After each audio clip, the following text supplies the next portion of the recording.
مذاق میں جس کو دیکھو جنت دوزخ فرشتوں رسولوں انبیاء معاذ اللہ مذاق اڑا رہا ہوتا ہے، لطیفے سنا رہا ہوتا ہے، بالکل آسان لیا ہوا ہے لوگوں نے. ایسا نہ کیا کرو.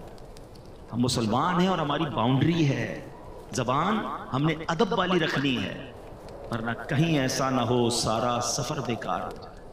جس کا ایمان چلا گیا نا اس کی نمازیں روزے حج صدقے سب ختم، وینش نل اینڈ وائڈ. ایمان تو سمجھ لیں پاسپورٹ ہے، پھر جنت کا ویزا لگے گا نا. پاسپورٹ ہی نہیں ہے تو کیسے جائیں گے؟ تو بہرحال پہلی آیت قرآن کی سمجھا رہی ہے قد افلح المؤمنون، بے شک ایمان والے کامیاب ہو. اب آگے چلتے ہیں، اللہ نے ان کی کیٹیگریز بیان کی ہے. الذین هم فی صلاتهم خاشعون، وہ کون ہے ایمان والے؟ ان کے کام کیا ہیں؟ پہلا وصف اللہ قرآن میں فرماتا ہے جو اپنی نماز میں خشوع و خضوع والے، فوکس کرتے ہیں، نماز کو پراپر پڑھتے ہیں. اب نماز پراپر طریقے سے پڑھنے والے، یہ ایمان والے وہ ہیں جو کامیاب ہیں. بڑی تعداد تو نماز ہی نہیں پڑھتی ہے. خشوع و خضوع تو بات کی بات ہے نا. سوچئے قرآن کہتا ہے کہ کامیاب لوگ وہ ہیں جو اپنی نماز کو پراپر طریقے سے وتھ فوکس پڑھتے ہیں. ہم نے نماز بھی پڑھنی ہے، اب پراپرلی پڑھنی ہے. ایک بزرگ کے بارے میں آتا ہے، ان کے پڑوس میں کوئی بچی تھی، اس نے کہا کہ امی وہ ہمارے برابر میں ایک چھت پر ایک تنا لگا ہوا ہوتا تھا، آج کل وہ نظر نہیں آ رہا، ایک پلر. کہا بیٹا وہ کوئی تنا یا پلر نہیں تھا، برابر میں بزرگ رہتے تھے، وہ روز نماز پڑھتے تھے. وہ اتنی دیر نماز پڑھتے تھے، اس فوکس کے ساتھ نماز پڑھتے تھے کہ لوگوں کو لگتا تھا کوئی تنا کھڑا ہوا. لیکن آج تو نماز میں یہ حال ہے کہ دھیان کہیں ہے، دل کہیں ہے. اتنی تیزی سے لوگ نماز پڑھتے کہ سمجھ ہی نہیں آتی کیا پڑھا اتنی دیر میں. ایک بار نبی پاک علیہ السلام کی بارگاہ میں ایک شخص آیا اور اس نے نمازیں ادا کی. نبی پاک نے فرمایا تمہاری نماز ٹھیک نہیں ہوئی ہے، دوبارہ پڑھو. پھر پڑھنے گیا، واپس آیا، پیارے آقا کہ تم نے نماز ٹھیک نہیں پڑھی، دوبارہ پڑھو. پھر آیا پیارے آقا نے تیسری بار اس سے کہا دوبارہ پڑھو. کہا حضور مجھے ایسے ہی آتا ہے، میں نے تو سیکھی ایسے ہے. فرمایا یہ وہ نماز نہیں، حدیث کا خلاصہ ہے. اطمینان سے رکوع کرو، اطمینان سے سجدہ کرو، اطمینان سے قیام کرو. پیارے آقا علیہ السلام نے فرمایا بدترین چور وہ ہے جو نماز کا چور ہے. نماز کو مذاق نہ بنائے. نماز یہ اللہ کی بارگاہ میں حاضری کا وقت ہے. اس کو اہتمام کیجئے، اس کو گویا سیلیبریٹ کیجئے. مثال کے طور پہ آپ کو وزیر اعظم بلا لیں، کوئی وزیر اعلیٰ بلا لیں، کوئی منسٹر بلائے، کتنا تیار ہو کے جاتے ہیں. پورے محلے کو پتہ چل جاتا ہے کسی بڑی دعوت میں جا رہے ہو تو اتنے پرفیوم لگا کر، اتنے عطر لگا کر لوگ نکلتے ہیں. وہ والے کپڑے استری کروں گا، وہ والے جوتے پہننے، یار یہ تو پچھلی دعوت میں پہن لیے تھے، اب ذرا دوسرا کلر پہننا ہے. سب اہتمام ہے. نماز پڑھتے وقت نہ لباس کا خیال ہے، نہ صفائی کا خیال ہے، نہ توجہ ہے. ایسا نہ کریں. اپنی نماز کی حفاظت کریں، پراپر طریقے سے پڑھیں. ایک میں فارمولہ بھی بتا دیتا ہوں. کچھ لوگ کہتے ہیں یار نماز پڑھتے ہیں تو دھیان کہیں اور ہوتا ہے. وہ چٹکلا مشہور ہے نا کہ ایک شخص تھا، وہ اس کی جماعت چلی گئی، عشاء کی جماعت، دکاندار تھا، وہ رونے لگا. لوگوں نے کہا آپ جماعت چلی گئی اس لیے رو رہے ہیں؟ کہتے جماعت چلی گئی اس لیے نہیں رو رہا، روز عشاء کی نماز میں امام صاحب تلاوت کرتے تھے، میں دکان کا حساب کرتا تھا. اب امام صاحب نے نماز تو پڑھا دیا، مجھے خود اپنی نماز بھی پڑھنی پڑے گی، الگ سے حساب بھی کرنا پڑے گا. تو مسئلہ یہ ہے کہ نماز میں سارے خیالات آتے ہیں. اس کی وجہ یہ ہے کہ ہم نماز کے مطلب کو نہیں سمجھتے. اگر نماز میں جو ہم تلاوت کرتے ہیں نا اس کو ترجمے سے پڑھ لینا ایک بار. میں اس کا ایک مشورہ دیتا ہوں جو چاہتے ہیں کہ نماز میں دھیان نہ بٹے. ایک فارمولہ یہ ہے کہ آپ 30واں پارہ قرآن پاک کا 30واں پارہ اور سورہ فاتحہ اس کو پراپر ترجمے اور تفسیر سے 2-3 بار پڑھ لیں. میں آپ کو مشورہ بھی دے دیتا ہوں، تفسیر قرآن صراط الجنان، یہ موبائل فون پر بھی موجود ہے، انٹرنیٹ پر اس کی اپلیکیشن بھی موجود ہے، ڈاؤن لوڈ کر لیں، منگوا لیں. 2-3 بار پڑھ لیں 30واں پارہ. آپ یقین کریں آپ کی زندگی مزیدار ہو جائے گی. کیونکہ نارملی امام صاحب 30ویں پارے سے کوئی نہ کوئی سورت تلاوت کر رہے ہوتے ہیں. اب جب وہ سورہ فاتحہ پڑھیں گے نا تو آپ کو پتہ چل جائے گا بات کیا ہو رہی ہے. اب جب وہ آخری پارے کی کوئی آیت تلاوت کریں گے آپ کو اندازہ ہو جائے گا کہ قبر کا ذکر ہے، حشر کا ذکر ہے، نعمتوں کا ذکر ہے، جنتوں کی بات. واللہ میں آپ کو دل کی بات بتاؤں کہ جو قرآن کو سمجھتے ہیں نا، اچھا قاری تلاوت جب کر رہا ہوتا ہے نا تو دل نہیں چاہتا امام صاحب رکوع میں جائیں، جی چاہتا ہے اللہ کی اور باتیں سنائیں. کلام اللہ کو کیا سمجھتے ہو؟ یہ اللہ کا کلام ہے. تو کلام اللہ کو ایک بار ترجمہ تفسیر سے پڑھ لیں، کم از کم ایٹ لیسٹ 30 پارہ پڑھ لیں تو آپ فوکس ہونا نماز میں شروع ہو جائیں گے. آگے چلتے ہیں. 3rd آیت آگے فرمایا والذین هم عن اللغو معرضون، اور وہ جو فضول بات سے منہ پھیرنے والے ہیں. اب یہ سیکنڈ لسٹ بہت لمبی نہیں ہے، آپ کو آج فوکس کر کے بیان سنیں یار، وہ چیک لسٹ بنا لیتا ہوں کہ وہ کون سی چیزیں ہیں جو کمپلیٹ کرنے پر ریوارڈ کا اعلان ہے وہ مجھے مل جائے، اور اللہ کریم نے جن لوگوں کو کامیاب کہا میں ان کامیاب لوگوں میں شامل ہو جاؤں. ٹھیک ہے. سیکنڈ لسٹ کیا فرمایا؟ وہ لوگ جو فضول بات سے منہ پھیرنے والے ہیں. احادیث میں کیا خوبصورت حدیث ہے کہ پیارے آقا فرماتے ہیں آدمی کے اسلام کی اچھائی میں سے یہ ہے کہ وہ لا یعنی چیز چھوڑ دے، یعنی جو چیز کارآمد نہ ہو اس میں نہ پڑے، زبان، دل اور دیگر اعضاء کو بیکار باتوں کی طرف متوجہ ہی نہ. کیوں مجھے اس گلی میں جانا ہے؟ اس گلی کا پتہ کیوں پوچھنا ہے؟ جانا ہی نہیں ہے. ساری رات بیٹھے ہیں، فضول باتیں ہو رہی ہیں. اچھا، ان فضول باتوں میں غیبتیں بھی ہو رہی ہیں، بدگمانیاں ہو رہی ہیں. ذرا سوچیں، میرے پاس زندگی کو میں نے اتنا سستا کیوں سمجھا ہوا ہے کہ جناب میرے گھنٹوں صرف گپ شپ میں نکل جائیں گے. دنیا بھر کے کاروبار کی معلومات رکھنی ہے. آج سونے کا دام کیا رہا، تو ڈالر کا ریٹ کیا رہا، تو تیل کا کیا دام رہا. ارے بھائی تمہارے کنویں ہیں جو تم روز تیل کا ریٹ چیک کرتے ہو یار. قرآن پڑھا نہیں ہے، حدیث پڑھی نہیں ہے، نماز پراپر آتی نہیں ہے، وضو کرنا آتا نہیں ہے، امریکہ میں کون صدر بنے گا اس پہ بحث ہو رہی ہے. خود سوچیں آپ کہ اپنی لائف کو کیوں فضول ضائع کر رہے ہیں. چلے دنیا بھی کوئی علم حاصل کر لیں، کوئی زبان سیکھ لیں، کوئی سافٹ ویئر سیکھ لیں، اپنی دنیا اور آخرت میں سے کوئی کام آنے والا کام کریں. موبائل پہ بیٹھے تو بیٹھے ہی ہیں، 1 گھنٹہ 2 گھنٹہ براؤزنگ چل رہی ہے. 2 گھنٹے بعد پوچھو بھائی کچھ سیکھا کچھ نہیں، بس دیکھتا رہا ایسے ہی. 2 گھنٹے تم نے نکال دیے. بزرگان دین ایک سانس کی ویلیو سمجھتے تھے. مرنے کے بعد احادیث میں مضمون ملتا ہے نیک بھی پچھتائے گا، گناہگار بھی پچھتائے گا. عرض کی گئی حضور گناہگار پچھتائے گا یہ تو سمجھ آتا ہے، نیک کیوں پچھتائے گا؟ فرمایا نیک اس لیے پچھتائے گا کہ اسے یاد آئے گا کہ وہ گھڑیاں، وہ لمحے جو میں نے فضول باتوں میں گزارے تھے، اگر وہ بھی اللہ کا ذکر کر لیتا، وہاں بھی اللہ کی عبادت کر لیتا تو جنت کی اور نعمتیں مل جاتی. تھوڑی دیر پہلے میں نے بتایا نا کہ ایک سبحان اللہ کہنے سے جنت میں درخت لگ جاتا ہے. آپ 1 گھنٹہ آپ نے فضول گزارا، کتنی نیکیاں کر سکتے تھے. دیکھیں جس کا مائنڈ سیٹ بن جائے نا کہ زندگی کو پراپر گزارنا ہے، اور یوتھ سے تو میں بالخصوص یہ گزارش کروں گا کہ خدا را اس وقت کی ویلیو بنائیے، اپنی نالج کے لیے، اپنے علم کے لیے، اپنی سکلز کے لیے، اور ساتھ ساتھ اپنی آخرت کے لیے. اس وقت کو ضائع نہ کیجیے، یہ یوں نکل جائے گا وقت. اب تو دنیا میں ایک فینومینا، ایک فارمولا بڑا مشہور ہے، یونیورسٹی آن ویل. لوگ ٹریول کے دوران پڑھ رہے ہیں. آپ یورپ جائیں، آپ نے دنیا کے ملکوں کا سفر کیا ہو، ٹرین کے اندر، بس کے اندر آپ کو کوئی موبائل پہ کھیلتا نظر نہیں آئے گا. نارملی کوئی نہ کوئی کتاب پڑھ رہے ہوں گے، وہ کان لگا کر کوئی سپیچ سن رہے ہوں گے تاکہ اس آدھے گھنٹے اور گھنٹے کی کلاس کو لے کر آگے جا کے کوئی ڈپلوما حاصل کر لیں، کوئی جناب اس وقت کا بھی استعمال کر لیں. اگر اسی طرح دنیا اور آخرت کے نفع کا ذہن بن جائے. میں ایک ایگزامپل دیتا ہوں، چلے تحدیث نعمت کے لیے عرض کرتا ہوں الحمدللہ میری کچھ نہ کچھ یہ عادت بھی ہے تاکہ آپ کو ایک مزید انکریجمنٹ ملے. کہ مثال کے طور پہ آپ کہیں گئے اور کسی نے کہا کہ جناب آپ ذرا 10 منٹ بیٹھے، میں آ رہا ہوں. ٹھیک ہے جائیے. اب ہم اس 10 منٹ میں کیا کرتے ہیں؟ موبائل نکالا اور موبائل پہ بس کچھ نہ کچھ دیکھنا شروع کر. 10 یا 15 منٹ بعد بھی آئے گا، میرے کو ٹینشن نہیں ہے. لیکن اگر ذہن بنا ہوا ہونا یار میرے موبائل میں اگر قرآن پاک ہوگا تو 7 سے 8 منٹ میں سورہ یاسین کی تلاوت ہو جاتی ہے. یہ بندہ 10 منٹ بعد آئے گا، میرے نامہ اعمال میں 10 قرآن پاک پڑھنے کا ثواب لکھ دیا جائے گا. حدیث پاک میں آتا ہے جو ایک بار سورہ یاسین کی تلاوت کرے اسے 10 قرآن پاک کا ثواب ملتا ہے. کیوں 10 منٹ ضائع کروں بھائی؟ تو اپنی زندگی کے لمحات کو یوز کیجیے.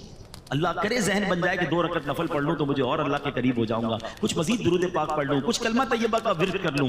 تو یہ قرآن پاک کی آیت یاد رکھیں کہ وہ لوگ جو فضول باتوں کی طرف توجہ نہیں کرتے، فضول کاموں سے التفات نہیں کرتے. اور آپ دنیا کے کامیاب ترین لوگوں کی اگر لسٹیں اٹھا لیں، چاہے وہ سائنس میں کامیاب ہوئے ہوں، کاروبار میں کامیاب ہوئے ہوں، ارے اسپورٹس میں کامیاب ہوئے ہوں، یا علم دین اور فتوے کی دنیا میں کامیاب ہوئے ہوں، اگر وہ کامیاب ہوئے نا تو آپ ہسٹری اٹھا کے دیکھیں انہوں نے وقت کو ضائع نہیں کیا. وہ انہوں نے اپنے ہم سوتے رہے وہ کام کرتے رہے، وہ اس وقت بھی پریکٹس کرتے رہے اور کسی نہ کسی فیلڈ میں کامیاب ہو گئے. ورلڈ ریکارڈ ہولڈر بن جاتے لوگ، دنیا میں ایجاد کرتے ہیں کسی چیز کو. اسی طرح بڑے بڑے مفتیان کرام، مفسرین کرام، دین کا بڑا کام کرنے والے تو اپنی نیند سے سیکریفائس کرتے ہیں، اپنی صحت سے سیکریفائس کرتے ہیں، اپنے وقت کو ماڈیفائی کرتے ہیں، اور اسی لائف کے اندر وہ 400 سال نہیں جیے، ان کے پاس 48 گھنٹے نہیں ہیں، ہماری طرح 24 گھنٹے ان کے پاس بھی ہیں. کوئی 60-70 سالہ زندگی نارمل لائف انہوں نے گزاری، مگر وہ کام کر دیا کہ سینکڑوں سال تک ان کا نام باقی رہتا. وہ شاعر کہتے ہیں نا مسافر شب کو اٹھتے ہیں جو جانا دور ہوتا ہے. جس کو بڑا کام کرنا ہے نا وہ فضول کام نہیں کرتا، جس کو کرنا ہی کچھ نہیں ہے. کچھ لوگ ہیں ایسے، کیا کر رہے ہو؟ کچھ نہیں کر رہا ہوں. ٹھیک ہے پھر یہی کرتے رہو. اگر کچھ کرنا ہے تو پھر اپنے ٹائم کو مینج کیجئے. قرآن کہہ رہا ہے کہ کامیاب وہ ہیں جو فضول باتوں کی طرف توجہ نہیں کرتے. اب آگے چلتے ہیں. تھرڈ, 2 کیٹیگریز ہو گئی. تھرڈ قرآن کیا کہتا ہے؟ والذین هم للزکاۃ فاعلون. قرآن کہتا ہے وہ جو زکات دینے کا کام کرنے والے ہیں, سبحان اللہ, اپنے مالوں کی پراپر زکات نکالیں, کیونکہ زکات دینے والے بھی کامیاب لوگ ہیں. اللہ نے مال دیا ہے نا, تو اب زکات میں پسو پیش نہ کریں, زکات کو بوجھ نہ سمجھیں. یہ مال کا میل ہے, اور جو اللہ کی راہ میں خرچ کرتا ہے اس کا مال ملٹیپلائی ہو رہا ہوتا ہے. حدیث پاک ہے, ویسے تو نبی پاک جو فرمائے حق ہے, مگر اس معاملے میں تو پیارے آقا نے قسم اٹھا کر فرمایا کہ میں اللہ کی قسم کھا کر کہتا ہوں, اللہ کی راہ میں مال خرچ کرنے سے مال کم نہیں ہوتا. تو یہ طے ہو گیا, یہ کمپلسری ہے کہ جو خرچ کرنے والا ہے وہ خود ہی دنیا میں دیکھ رہا ہوتا ہے کہ اس کا ملٹیپلائی ہو رہا ہوتا ہے. مگر کچھ بدنصیب ایسے بھی ہوتے ہیں کہ جن کو زکات بھاری پڑتی ہے. او ہو, رمضان آ گئی, 10 لاکھ روپے دینے پڑیں گے. اس اللہ کے بندے کو کون سمجھائے کہ اللہ کے بندے تجھے رب نے 4 کروڑ دیے تو 10 لاکھ زکات بنی ہے نا. تجھے تو سجدہ شکر کرنا چاہیے تھا کہ میرے مولا تو نے یہ دل دکھائے کہ میں زکات دینے والا ہوں, تو نے مجھے زکات لینے والا نہیں بنایا. میں آپ سب سے پوچھتا ہوں, کیا آپ نے غریبوں میں پڑھے لکھے نہیں دیکھے, سمجھدار نہیں دیکھے, نمازی نہیں دیکھے؟ ارے ہم سے بہت زیادہ اچھے ہیں, مگر ان کے پاس پیسے نہیں ہیں, وہ مانگ رہے ہوتے ہیں, بیچارے قرضے میں ہوتے ہیں. ان کو دیکھ کر تو آنکھوں میں آنسو آنے چاہیے کہ یا اللہ میں نے ایسا کیا کیا کہ تو نے مجھے دینے والا بنایا, مانگنے والا نہیں بنایا. اور جب زکات کی باری آئے تو خوش دلی کے ساتھ, اوپن ہارٹڈلی انجوائے کرتے ہوئے کہ یا اللہ تو نے ایسا کرم کیا مجھ پر کہ میں تیری راہ میں خرچ کرنے والا بنا.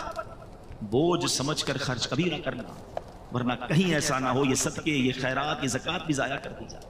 اچھا, پھر زکات اور صدقہ دیں مگر کسی کا دل نہ دکھائیں, احسان نہ جتائیں. قرآن ہی کہتا ہے یا ایھا الذین آمنوا لا تبطلوا صدقاتکم بالمن والاذی.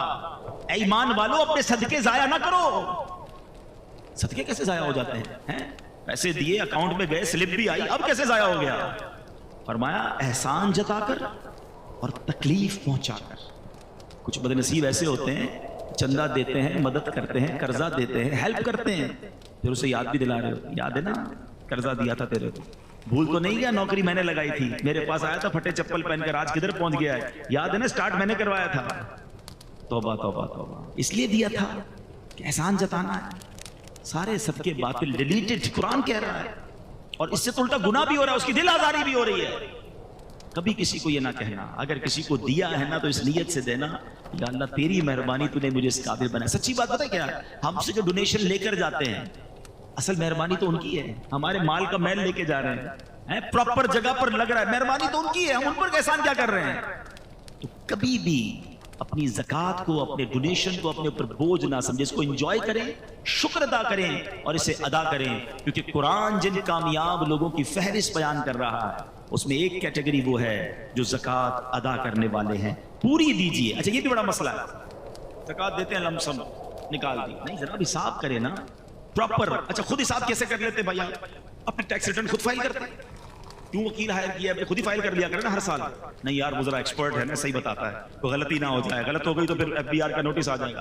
ٹیکس ریٹرن کے لیے وکیل چاہیے, زکات خود ہی فائل کر دینی ہے, خود ہی حساب کر لینا. ایک بار کسی عالم دین سے مشورہ کر لینا کہ حضرت سونا اتنا ہے, پیسے اتنے ہیں, پراپرٹی اتنی ہے, کاروبار میں پیسے اتنے لگے ہوئے, مجھے بتا دیں, میرے مال کا میل نکل جائے, کوئی رہ نہ جائے, اور تھوڑی زیادہ نکال دیا کرو.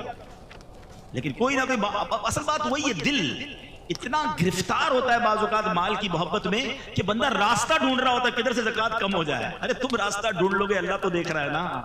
یار یہ پراپرٹی کرائے پہ دے دو, تاکہ یہ کرائے پہ چلی گئی نا تو اس کی زکات نہیں جائے گی. یہ فلاں کو دے دو, یہ بیوی کو دے دو, یہ اس کو دے دو, زکات سے نکل جائے گی. تم نکال لو گے, نہیں دو. اللہ تو دیکھ رہا ہے کہ یہ بندہ کوشش کیا کر رہا ہے کہ کہیں سے زکات کم ہو جائے.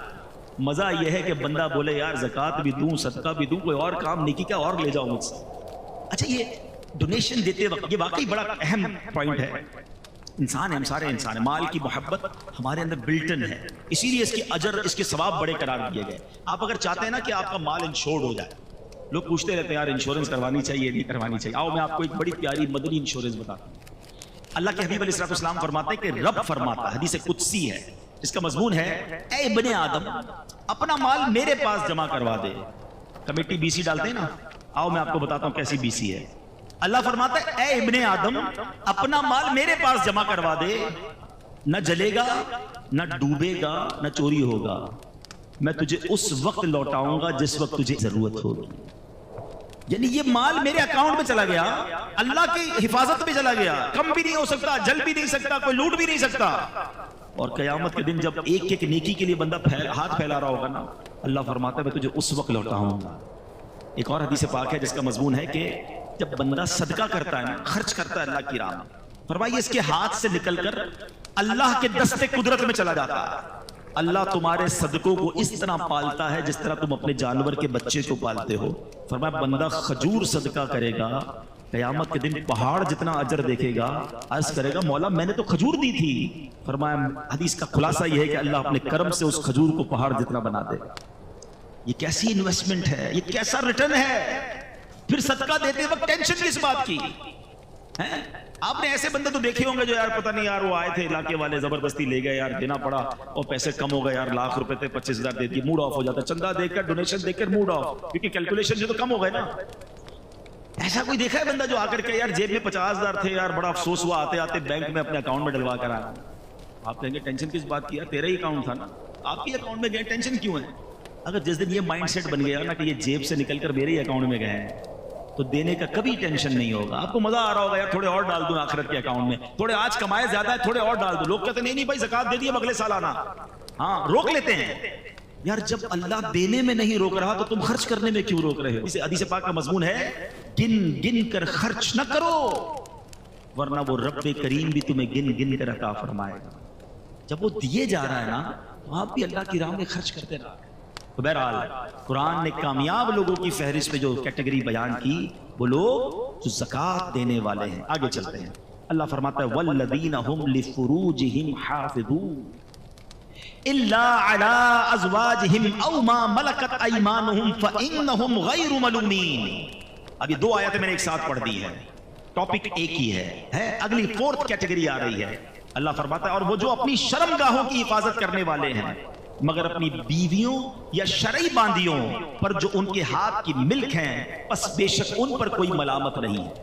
جو اپنی پرائیویٹ پارٹس کی حفاظت کرنے والے ہیں اور جو جائز طریقے ہیں وہاں سے اپنی شہوات کو پورا کرتے ہیں، ناجائز نہیں جاتے، یہ وہ کامیاب لوگ ہیں جن کی قرآن فہرست بیان کر رہا ہے. آگے ایک اور آیت پڑھ دیتا ہوں پھر ایک ساتھ اس ٹاپک کو تھوڑا سا ڈسکس کر لیتے ہیں. اللہ فرماتا ہے فَمَنِ ابْتَغَىٰ وَرَاءَ ذَلِكَ فَأُولَٰئِكَ هُمُ الْعَادُونَ. اور تو جو ان کے سوا کچھ اور چاہے تو وہی حد سے بڑھنے والے، یعنی ان لمیٹیشنز کو جو کراس کرتا ہے کسی اور طریقے سے اپنی خواہشات کو پورا کرتا ہے، فرمایا وہ حد سے بڑھنے والے ہیں. مگر جو کامیاب ہیں جو ایمان والے ہیں وہ اپنی ان چیزوں کی حفاظت کرتے ہیں، پاک بازی کی، اور فقط حلال طریقوں سے اپنی خواہشات کو پورا کرتے ہیں. جس کی ڈیٹیل بیان کی قرآن نے کہ ان کی ازواج ہیں، ان کی بیویاں ہیں، اس کے علاوہ وہ کہیں اور نہیں جاتے. تو اے میرے میٹھے اسلامی بھائی، اور نوجوان پر شیطان کا یہ بہت بڑا حملہ ہوتا ہے. آج کل میڈیا نے فحاشی اور عریانی کو اتنا پھیلا دیا، آج آنکھیں حرام دیکھ رہی ہیں، کان حرام سن رہے ہیں. ہمیشہ یاد رکھے پہلے آنکھ بہکتی ہے، پھر دل بہکتا ہے، پھر شرمگاہ بہکتی ہے. اور جس نے اپنی شرمگاہ کی ویری سینسیٹیو پارٹس ان اور باڈی، سبحان اللہ. اللہ کے حبیب کی ایک حدیث سناتا ہوں. آپ حدیث میں نارملی یہ نہیں سنتے آپ کہ جنت کی گارنٹی مل جائے.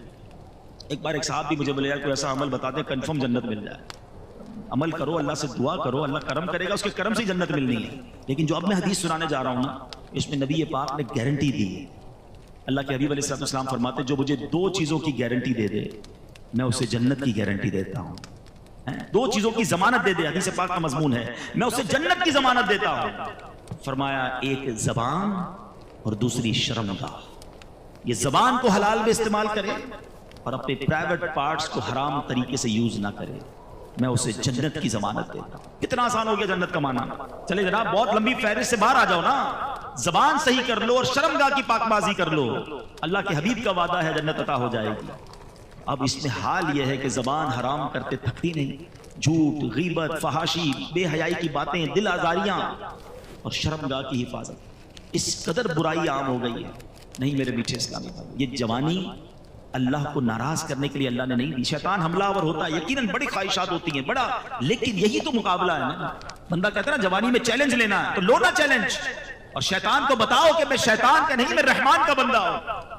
اور اپنے آپ کو ان گناہوں سے بچانا، روکنا ہے اپنے آپ کو، اور یہی اپنے آپ کو بچانا انشاءاللہ آپ کو جنت میں لے جائے گا۔ ایک اور حدیث پاک، نبی پاک علیہ السلام نے ایک حدیث میں قیامت کے دن اللہ کے عرش کا سایہ جن خوش نصیبوں کو ملے گا نا، ان خوش نصیبوں کی کیٹیگریز بیان کی۔ اس نے ایک کیٹیگری یہ بھی ہے کہ اللہ کے عرش کا سایہ اس نوجوان کو ملے گا کہ جس نوجوان کی جوانی جو ہے وہ عبادت میں گزری ہو۔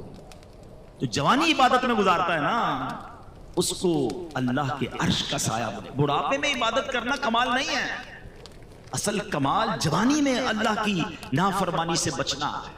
اور کیا ہمارے پاس یہ گارنٹی؟ نوجوانوں کو کہو یار آپ نماز پڑھا کریں، آپ گناہ سے بچیں، تو کہتا ہے بھائی بوڑھا ہونے کے بعد تو میں نے اللہ ہی کرنا ہے، ٹھیک ہے، لیکن میں آپ سے پوچھتا ہوں آپ کے پاس گارنٹی ہے کہ آپ بوڑھے ہوں گے؟ آپ کے پاس کتنے دن زندہ رہنے کی گارنٹی ہے؟ اتنے پڑھے لکھے لوگ بیٹھے، میں ایک سوال کر لیتا ہوں، آپ میں سے کون کون ہے جو اس بات کی مجھے گارنٹی دیتا ہے کہ اگلے سنڈے تک میں زندہ رہوں گا؟ کوئی ہے؟ اچھا اگلے سنڈے تک کی گارنٹی نہیں ہے، اچھا کل صبح تک کی تو ہوگی کسی کے پاس کہ مارننگ تک زندہ رہوں گا؟ اچھا ایک بھی ہاتھ نہیں اٹھا۔ اچھا کسی کے پاس یہ گارنٹی اس ہال سے زندہ باہر جاؤں گا؟ یہ بھی نہیں ہے۔ آپ کو یہ معلوم ہے کہ آگاہ اپنی موت سے کوئی بشر نہیں، سامان 100 برس کا ہے، پل کی خبر نہیں۔ جب پل کی خبر نہیں ہے تو مجھے بتاؤ نا پھر کل کی پلاننگ کیوں کر رہے ہو؟ 50 سال کے بعد بس اللہ اللہ ہی کرنا ہے، بس تھوڑا انجوائے کر لوں لائف کو، شادی وادی ہو جائے، اس کے بعد بس میں نے بالکل نمازیں بن جانا ہے، گناہ چھوڑ دینے ہیں۔ آپ کے پاس جب صبح کی گارنٹی نہیں ہے تو یہ پلان کیوں لیٹ کر رہے ہو؟ امیر معاویہ رضی اللہ عنہ، میں آپ کو ان کا قول سناتا ہوں۔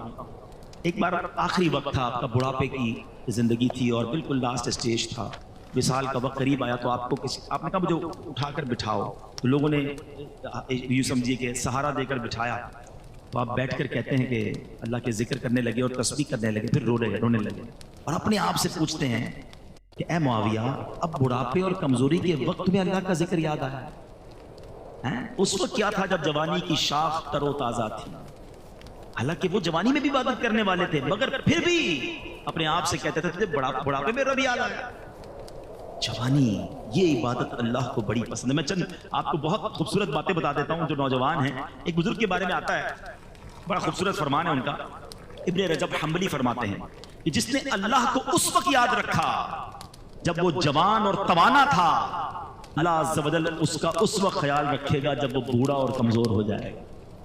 ہاں اپنا کہتے ہیں یار زندگی ایسی گزارو بڑھاپا اچھا ہو جائے۔ میں آپ کو فارمولا دے رہا ہوں، جوانی ایسی گزارو کہ اللہ ناراض نہ ہو، اللہ تمہیں بڑھاپے میں بھی تمہیں سنبھالے گا، تم پر کرم فرمائے گا۔ ایک بزرگ کے بارے میں آتا ہے، ان کی 100 سال عمر تھی، دانت سلامت، آنکھیں سلامت، کان سلامت، نظر سلامت۔ لوگوں نے کہا حضور 100 ایئرز آپ کی ایج ہے، آپ اتنے صحت مند کیسے ہیں؟ فرمایا جب میں جوان تھا نا، میں نے اعضاء سے گناہ نہیں کیے، میں نے اپنی آنکھوں سے، ہاتھوں سے، اپنے پیروں سے، اپنے جسم سے گناہ نہیں کیا، اللہ کو ناراض نہیں کیا۔ جب بڑھاپا آیا اللہ نے میرے سارے اعضاء سلامت رکھے۔ Now it's up to you، آپ کیسے یوز کرنا چاہتے ہیں ان آرگنز کو؟ یہ اللہ نہیں دیے نا، یہ تو طے ہے نا کہ یہ ہاتھ، پیر، زبان، شرمگاہ، آنکھیں، کان، everything whatever I have سب اللہ نے دیا۔ جس نے دیا ہے وہ حساب بھی تو لے گا نا۔ آپ کی مرضی ہے کیسے استعمال کر رہے ہیں۔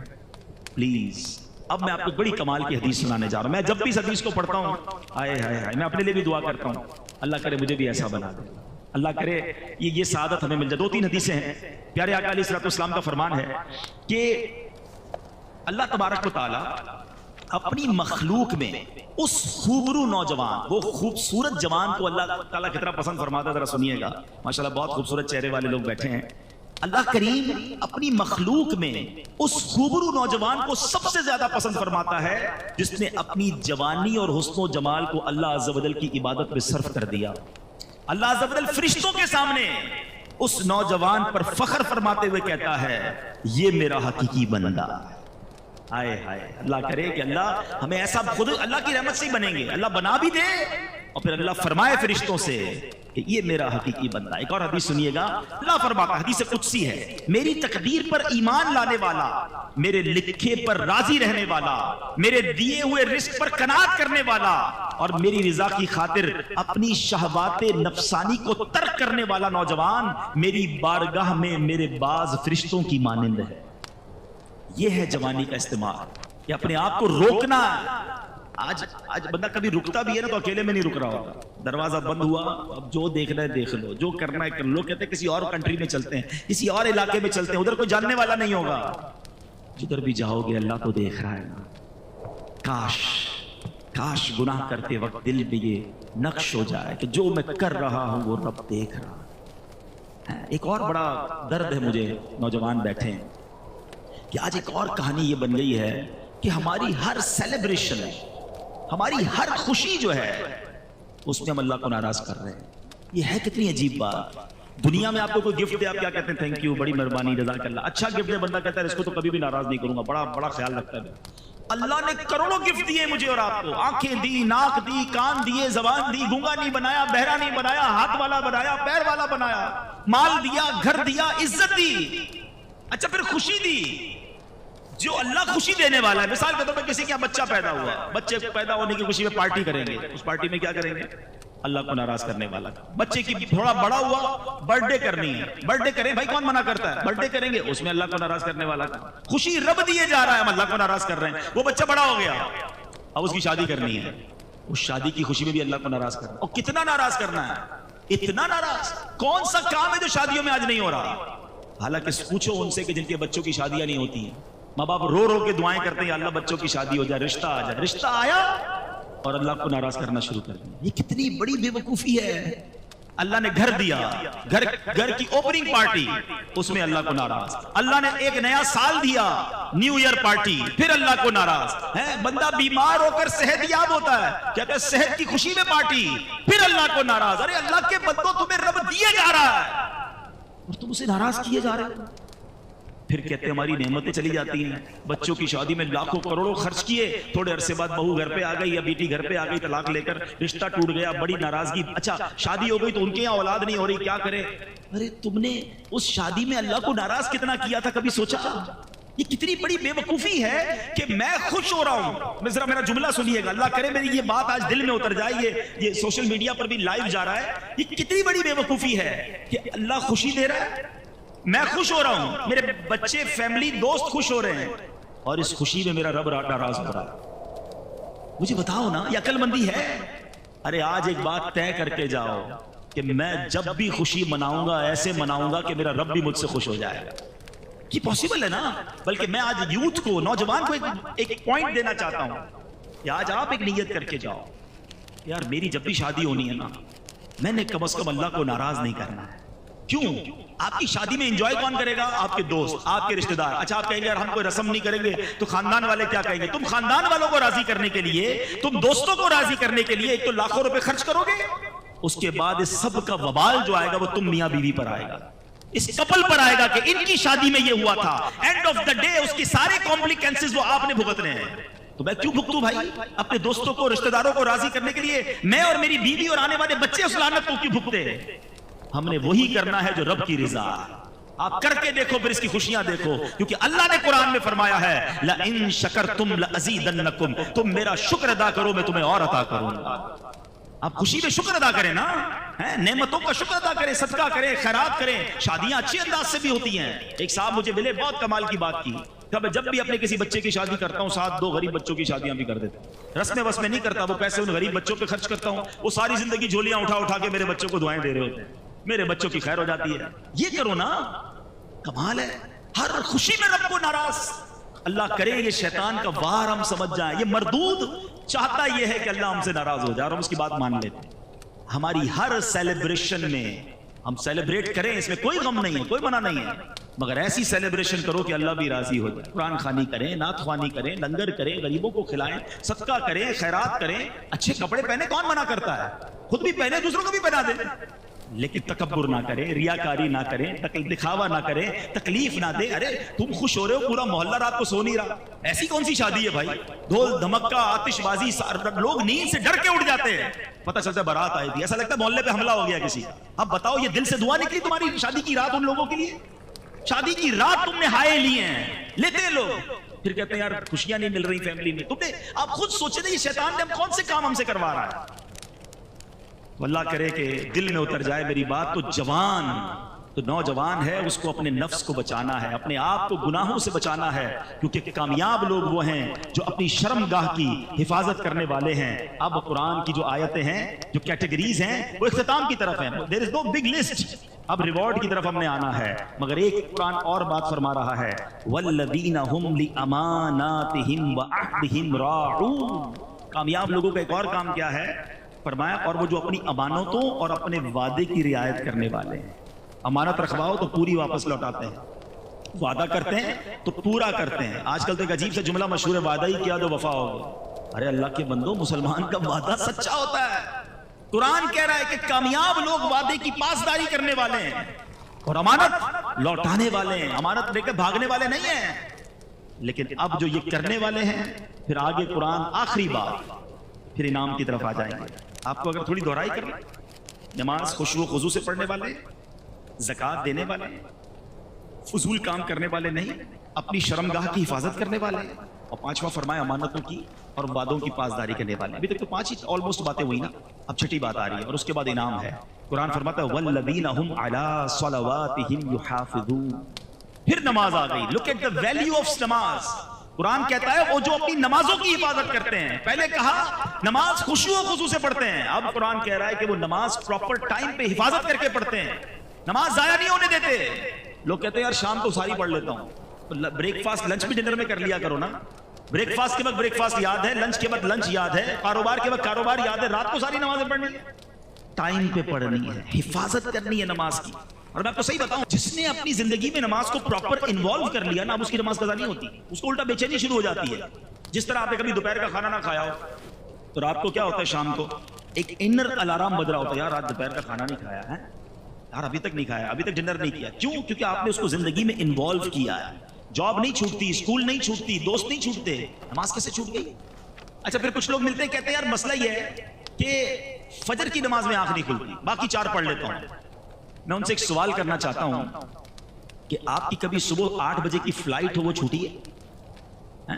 کبھی 7 بجے کی ٹرین چھوٹی کہ یار آج آنکھ نہیں کھلی اس لیے ٹرین نکل گئی؟ کبھی صبح ارجنٹ باس نے کہا میٹنگ ہے 7 بجے آنا ہے، 8 بجے بینک پہنچنا ہے، کبھی ایسا ہوا یار آنکھ نہیں لگی، آنکھ نہیں کھلی؟ 2 الارم لگاتے ہیں، والدین کو کہہ کے سوتے ہیں، پڑوسی کو بھی کچھ لوگ کہتے ہیں یار اٹھا دینا بھائی صبح فلائٹ نہ دری جائے۔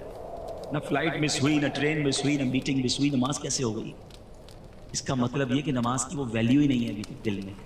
جس دن نماز کی ویلیو ہو گئی نا، ایٹ اینی کاسٹ نماز پڑھو گے آپ۔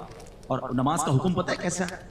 کہ آپ کھڑے ہو کے نہیں پڑھ سکتے تو بیٹھ کے پڑھیں، بیٹھ کے نہیں پڑھ سکتے تو لیٹ کے پڑھیں، لیٹ کے نہیں پڑھ سکتے اشارے سے پڑھیں، پانی نہیں ہے تو تیمم کر کے پڑھیں، پڑھنی ہے۔ اور نماز ہے کیا؟ الصلاۃ عماد الدین، نماز دین کا ستون ہے۔ اس عمارت کے ستون نکال دے عمارت کھڑی رہے گی؟ ستون ہے نماز، مگر نماز ہی نہیں ہماری لائف میں۔ اچھا کوئی افسوس بھی نہیں ہے جس کی فجر قضا ہو جائے اس کا دن کیسے اچھا گزرتا ہے؟ صبح صبح 5 لاکھ روپے کا لاس ہو جائے، سارا دن موڈ کیسا ہوگا آپ کا؟ میسج آ جائے یار وہ مال خراب ہو گیا، ارے نہ کھانا اچھا لگے گا، نہ مسکراہٹ آئے گی چہرے پہ، لوگوں کو پتہ چل جاتا ہے کچھ گڑبڑ ہو گئی ہے، لگتا ہے آج کو لاس کیا ہے۔